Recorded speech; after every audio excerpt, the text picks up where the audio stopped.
This is Danny Feingold, publisher of Capital in Maine, and we're here today with Jacki Cornejo, director of Don't Waste LA project at the LA Alliance for a New Economy.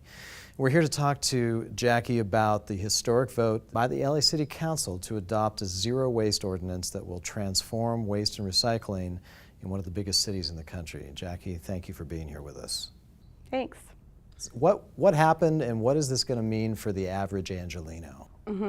So a few years ago, LA City Council made this bold proposal to get LA to be zero waste, meaning diverting 90% of our trash away from landfills by 2025.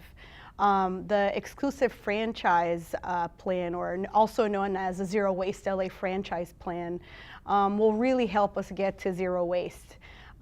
This is going to be a complete transformation of waste and recycling collection for both apartments and commercial buildings, where there will be a competitive bidding process where the city will essentially have different zones, and each company is going to have to bid to do business in these different communities in Los Angeles. And so what's going to be part of that is mandatory recycling for apartment dwellers and commercial businesses, eventually expand to do composting so that we can also capture our food waste, and then make sure that we have excellent, reliable waste collection service for all Angelinos. The other advantage of this is by having a more streamlined system is that we'll get a lot of dirty trucks off the road. Now, I know that there are other impacts that supporters of this law have been talking about, and one of those is the effect on the environment in Los Angeles in terms of landfills, in terms of pollution. Can you talk a little bit more about what this is going to mean for environmental quality in Los Angeles?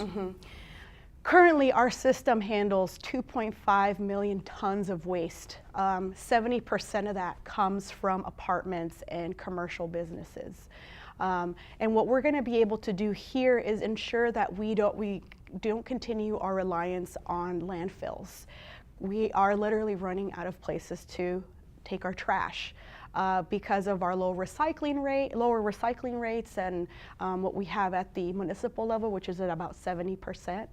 And so what this is going to be able to do is make sure that, we actually are recapturing things that are recyclable, which could eventually expand to recycling careers throughout Los Angeles. But the most important thing is that we really reduce our dependence on landfills.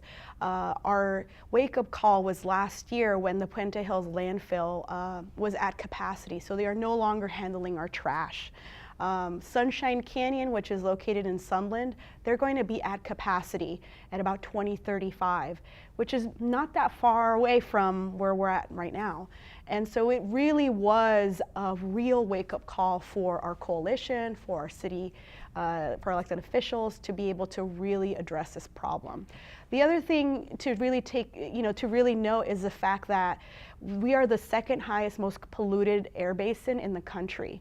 And that has a lot to do with all the traffic congestion and the dirty trucks that are currently roaming our streets. And in fact, waste trucks contribute a lot of dangerous emissions to our air.